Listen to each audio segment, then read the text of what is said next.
Alright there. Hello there, my name is Mr. What If Man, and today I'll be doing What If Deku Was a Ghost Part 2. And this is going to be a shorter one, just 10 minutes, I hope, because I'll be explaining what exactly happened to Deku and what he's going to do later on. So, let's get started. Right, so to start off with, Deku, he's just broken out of that prison, which I'm just going to say it's purgatory. Its state of being where his soul, his spirit was trapped due to his not to due to his hate of his sister, but due to his confusion and anger of that he died and not being able to do anything. Right, so now we've got that started as well. I'm pretty sure I said something a few things stupid last round. Last time I can't remember what though. Oh, what was it? What I wanted to change? Was it that I wanted to change? Yeah, I remember. He can't actually touch things. He can sort of, let's see, when he moves, he can phase through stuff. However, he can't phase through the floor. However, he can phase through the walls, and he can phase through different areas. Alright, now that I've finished those rules up, let's get started. Deku's just going out. He's confused, he doesn't know where he is. He's in a random location in Japan, most likely in Tokyo, which is around 2 hours, like a 2 hour drive away from the town or city where UA is based in. That's my own estimate or guess, depending on where it is. Right, now, then you have, he's just walking up and he knows for a fact he still can't touch anyone. He can't get them to see him at anything. So he just sticks around trying to find as much information of where he is as possible. Also, there's the simple fact he can't hear himself. Well, he can hear himself, but he can't remember who he is. And there's also the simple fact that Deku as a person only remembers bits and pieces from his past life due to the amount of time he spent in purgatory.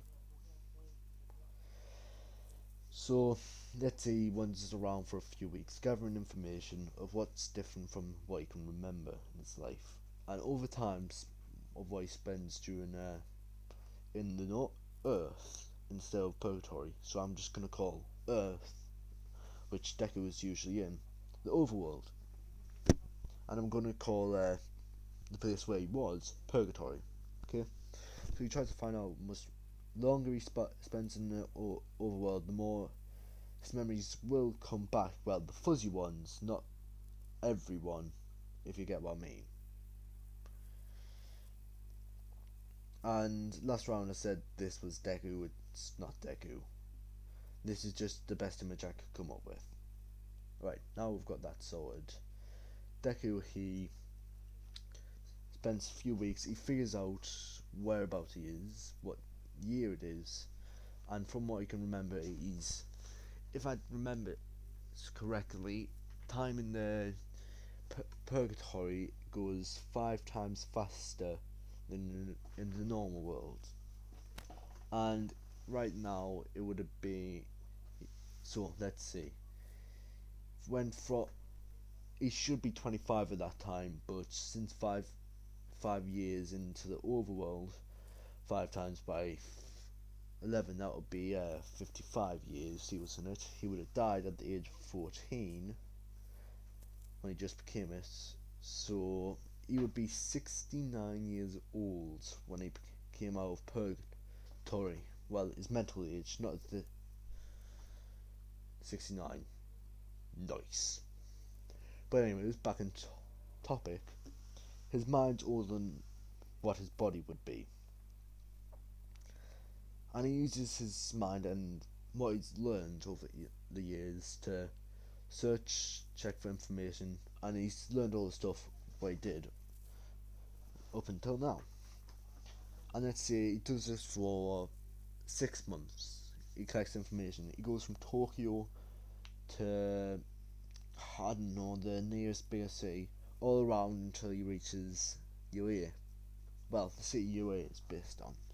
And there we have a few of the main cast: Ochako Uraka, Bakugo Katsuki, Kyoko Jiro, as well as Mina Ashido.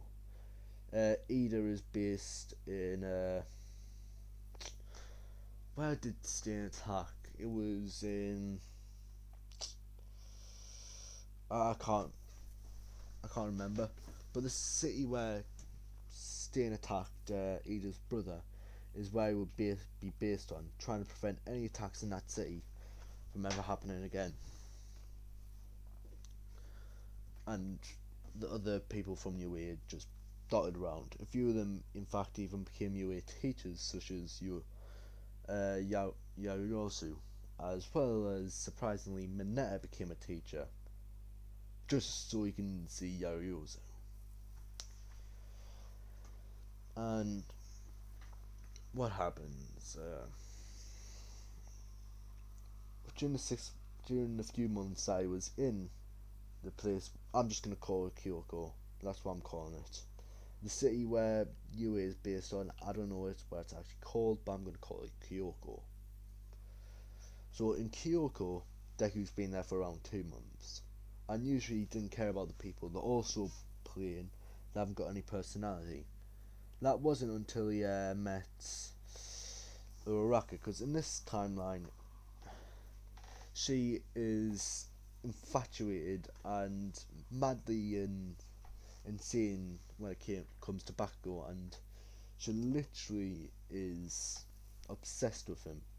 Because in the anime and the manga, it said that, well, Uraraka is pretty much attracted to those who have distinctive traits, and well, that's what I like to think, anyways. And she is influenced not only by Deku but also Bakugo, because they balance her out to become a very what's called enthusiastic? No, a very determined hero with their combined efforts. So without Deku, she would be a lot more like Bakugo in respects that she hates people without quirks, and she feels as if she's superior to everyone. But there's also the added bonus to where she's obsessed with Bakugo to the point where she literally loves him, and even though he's married at that point, she still she still wants to get with him. That's how bad she's gone. So he recognizes who Bakugo is, the person who killed him. He's annoyed, but can't do much. You're dead now, so he just leaves it. But then he sees the girl. She's obsessed with him, but Bakugo doesn't even care to remember her name. He just calls her Mochi Face or Round Face, depending on the situation. So in that respect, yeah, he's interested with Uraka because she's a victim of Bakugo in that sense. So you could say he spends his time looking at Uraka, seeing surprisingly over the months, because by the time Deku first saw Uraka, Bakugo had just gotten married, and I don't know who his wife would be, so I'm not going to say anything. You could probably say it down below into the comments. Uh, so you can. So he's married, and over the course of the months, she slowly goes into a depression and into insanity due to her not being able to go out with the person she loves most.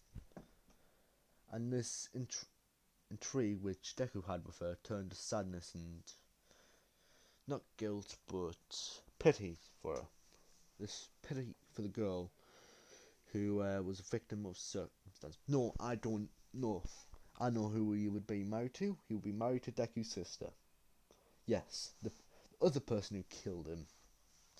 So yeah, you can see how that went. So Deku would be more than angry at them. But still, he decided it wasn't worth it, and so he what's it called?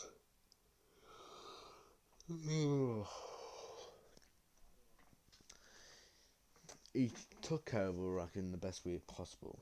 Well, his best way. He just kept watch over her, and he kept feeling sad. If I could do something for this girl, I would. Because it's not love, it's pity, it's sadness towards this girl. And here's the thing about spirits, they're based on the negative emotions that they've once felt. That's the base for their structures.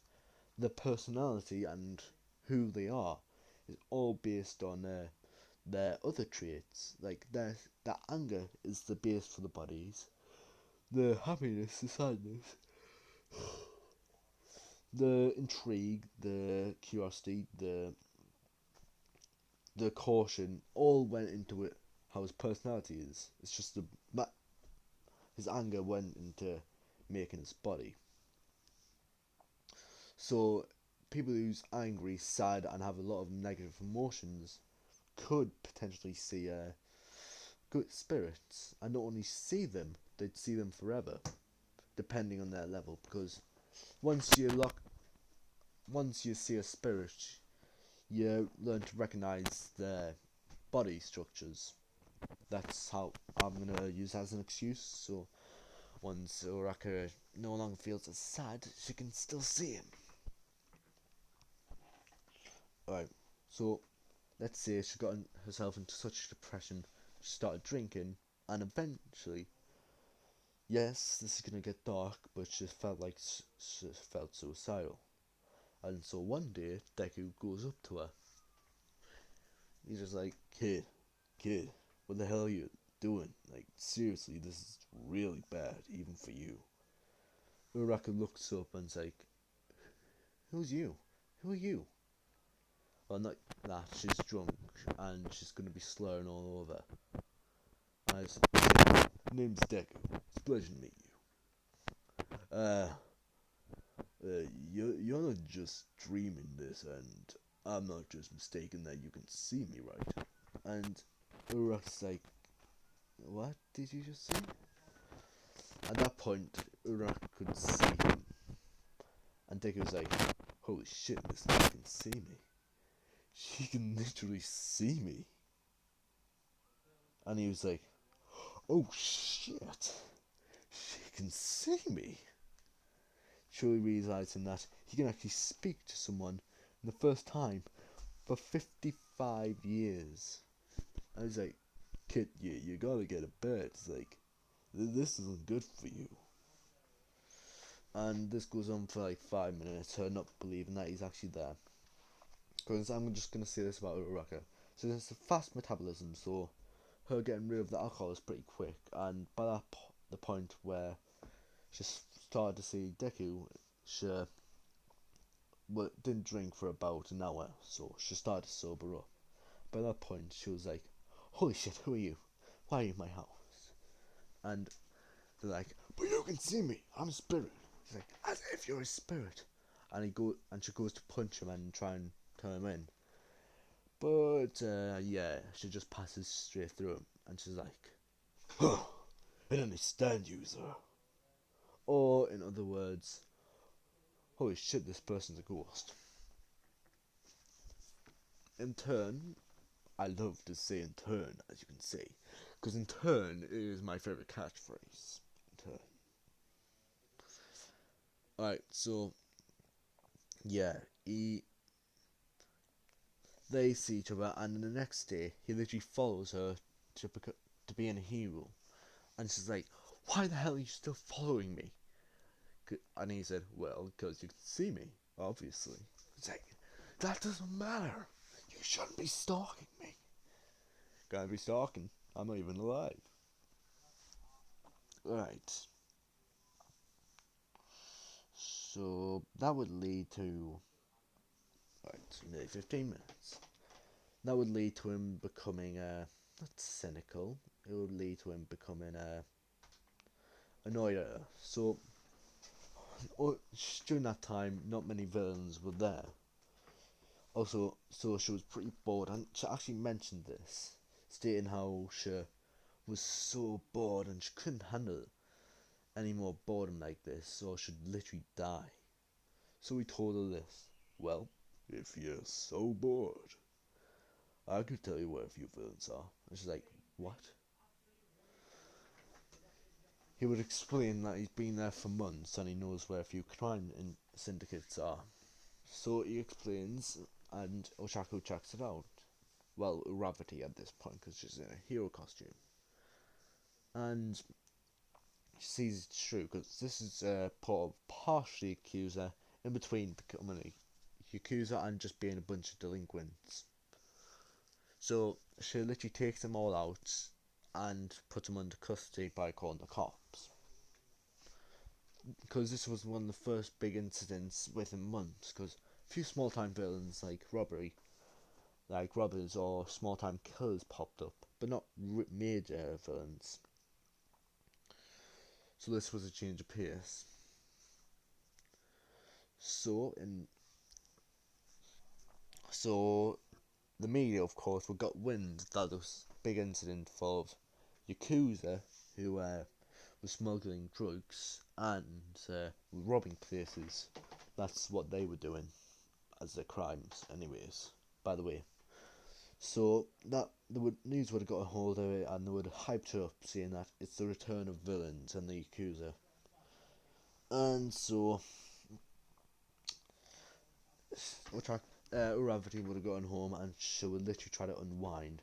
And Deku, no longer understanding a sense of privacy, would go into her while she's literally preparing to get changed. Obviously, this is a child-friendly channel where no nudity is not allowed. So I'm just gonna say it. She literally had a towel over, and she wore Samus armor. Yes, Samus armor. That's what she was wearing at the time. Nothing else. Just a Samus armor with towel over it.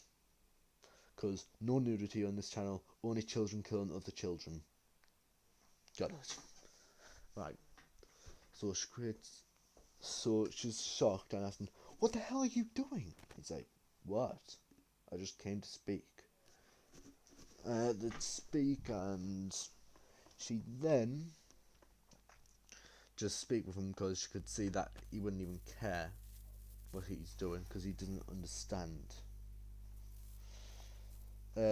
And so they speak, and he explains that he's been watching her for a few months, seeing her descend into sadness and madness.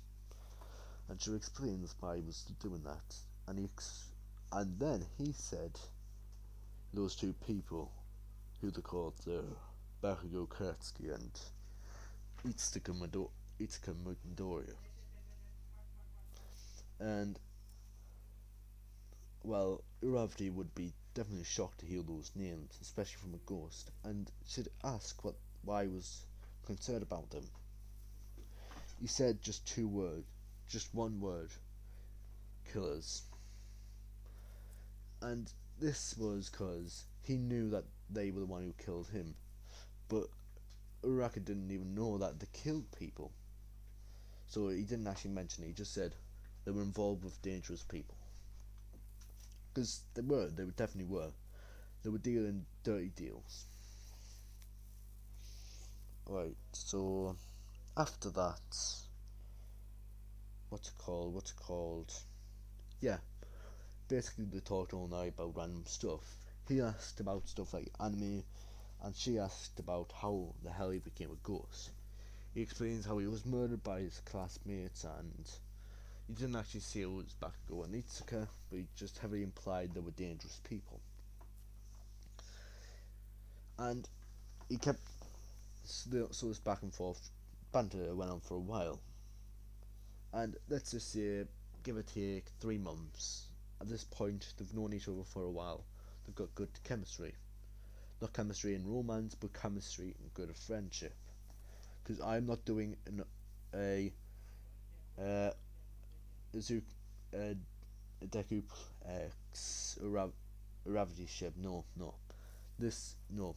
That's not what this is. It's going to be good, wholesome friendship. No Ochako X Deku. So they're gonna have really good friendship at that point because they would have banter. He would help her with crime, and she would help him with not really training, but help him with understanding his powers and how to use them better. Because I'm gonna give a quick list down before this ends. Uh, Basically, he can fly. He can pass through walls, and he can basically well, not really hear, but you can see sort of good, a bit better than normal humans, mainly due to his the fact he's a ghost and he has no visual impairments or any sort of deficiencies. Oh shit. Anyways, that would lead to him becoming great friends with him. Yeah. And at that point, people like Bakugo Katsuki would understand that Iraq has changed. And as I said, Mina, Jiro, Bakugo, Isuka, and Uraraka were all in the same city. So Mina and Jiro would definitely see that Uraraka's a lot happy. And they'd be kind of concerned with this because just remember they were all influenced by Bakugo, so they see the sort of behaviour she had now as a sort of weakness and sort of disgusting to them. So they'd be concerned and ask if everything's okay. Just say yeah and that she's got a new friend.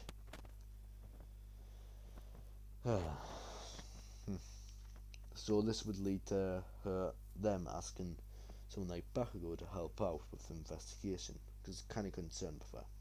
This and that will lead into the next part. Well, anyways, I'll leave that now. So, alright, so this will be the end of the video. I do hope that you can comment down any improvements that I could make in this sort of video because they're very helpful for me. So please like, possibly even subscribe, and I hope you lovely lassies and laddies have a good day. Bye.